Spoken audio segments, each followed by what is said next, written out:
What you are about to witness is a lost episode of Static Squid, if you will.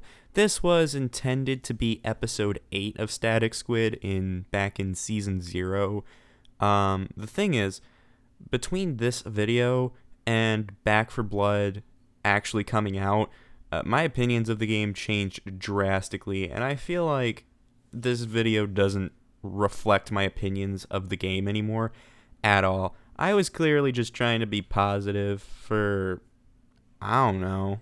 But regardless, this episode was originally uploaded to the main Static Squid channel, but as of now, it is privated.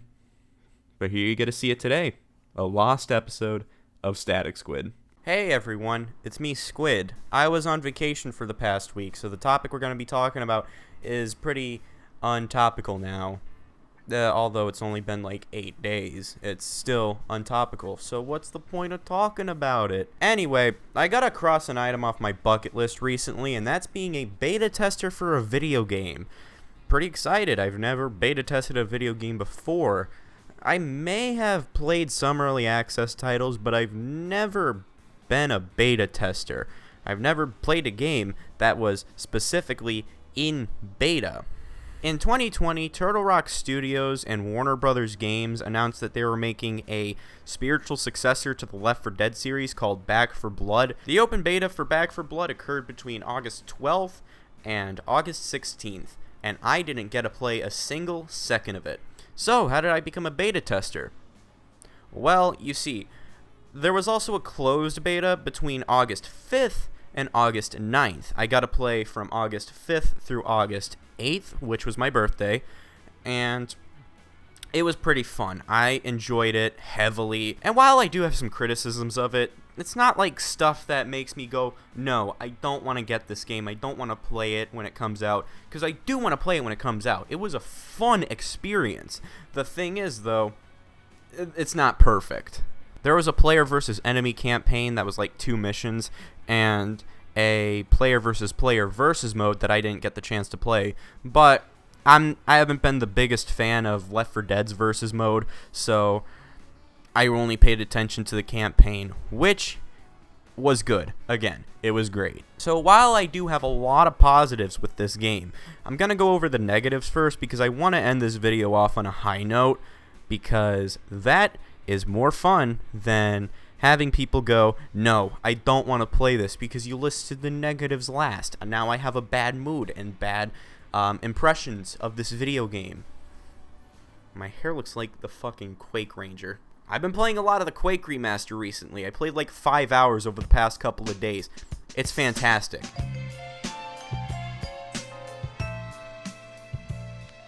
So, my first negative is that the melee weapons take stamina. Now, this could be a way to deal with weapon variety, i.e. the fact that the ammo in Doom Eternal is very scarce. Now, this makes sense for somebody like me who almost extensively used melee weapons in Left 4 Dead. Because while you do get close and it's more dangerous, it's much more effective than using like half of the guns in Left 4 Dead. I have not lost a single thing of health ever since equipping the fucking baseball bat. However, I actually prefer using guns than the melee in Back 4 Blood. We will get to that later, but, you know, I just thought I'd share that right now. Melee taking stamina isn't really a big deal, especially when you get cards to boost your stamina like 120%. And yes, the game does have a card system. We will also get to that later. Everything we'll get to later. There is a continues remaining system in the game. Basically, if all of the players die, you start from the beginning of the mission. However, you have a limited amount of continues left. It's kind of like an arcade game. Pretty much, if your team dies, you can continue like 3 times. I'm pretty sure it was 3 continues you had. I don't like this system. I wish it was limited to Nightmare only or just a hard difficulty, because I would rather keep trying and trying and trying, and while that kinda takes away a lot of the skill, I don't care. I'm pretty skilled at Left 4 Dead.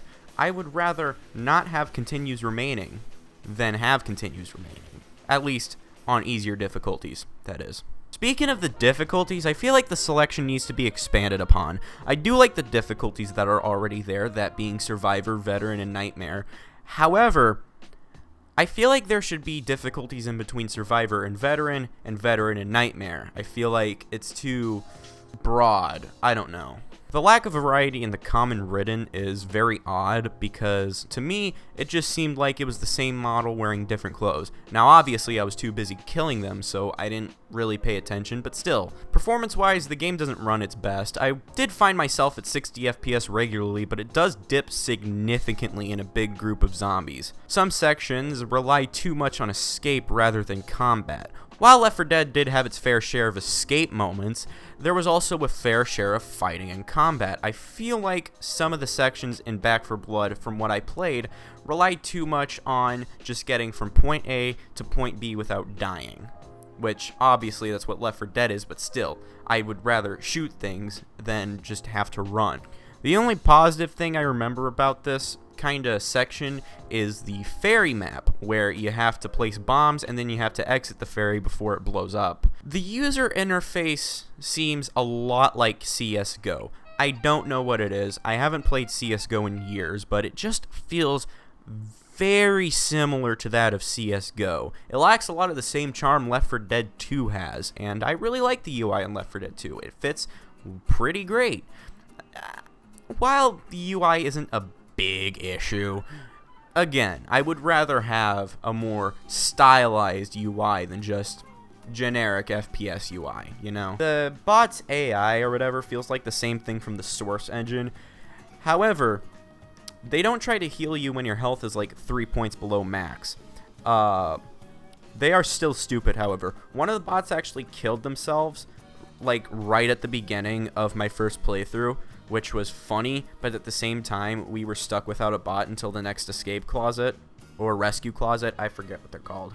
The weapons at the start of the map are randomized. While sometimes that could be a good thing, other times you're left with nothing but slightly below decent weapons. Not saying that's a bad thing, but it does kind of suck when you're low on ammo and you're stuck with a TAC 14 and an automatic Glock.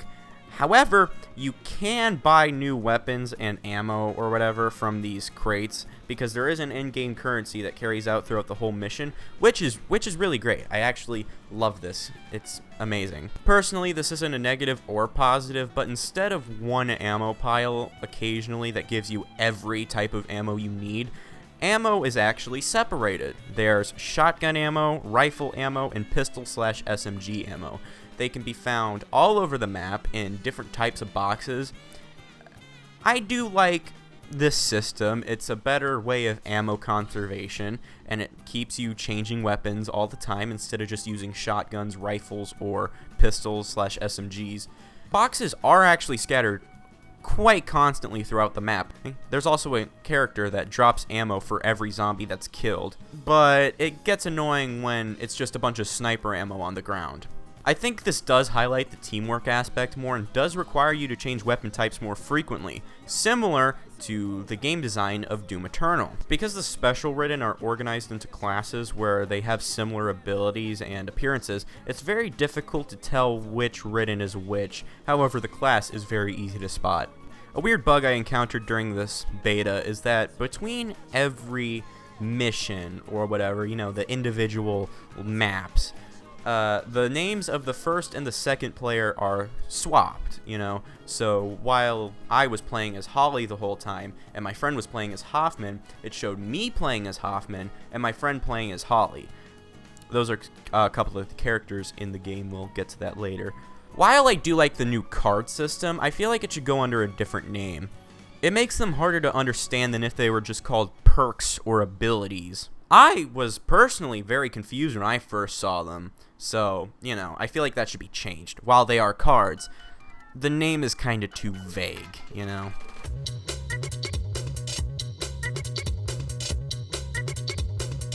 We're at the positives now, so you can finally learn what I do like about the game. The weapon attachment combining is phenomenal. It changes everything about the gunplay from, like, Left 4 Dead.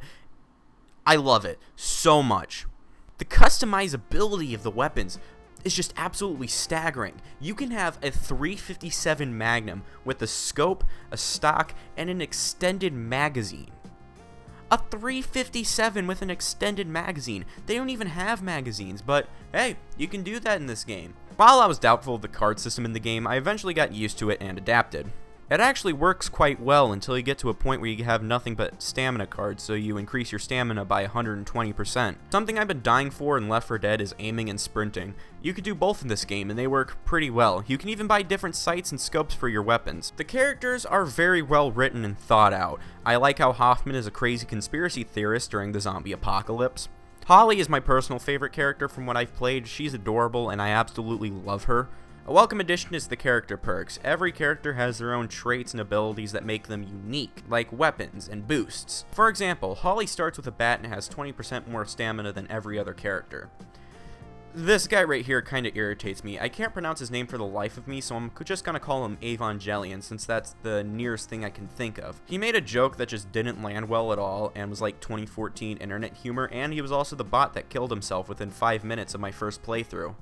I didn't hear much about Walker, but he seems cool. There is also a character called Mom, that's literally her name, and she's like Bill from Left 4 Dead 1, but a woman. There's like 3 other characters that are locked at the moment, and we have to wait until the game comes out to play them. Instead of just menus, Back 4 Blood has a hub world called Fort Hope.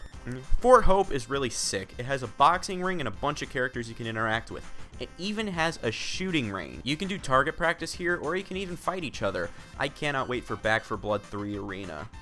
While the deathmatch part was mostly a joke, I did enjoy shooting my friends in the range because the guns feel great to use. Which is my last positive. Most importantly, the guns feel amazing to use. While I preferred using a melee over a gun in Left 4 Dead, again, I preferred using a gun over a melee in Back 4 Blood.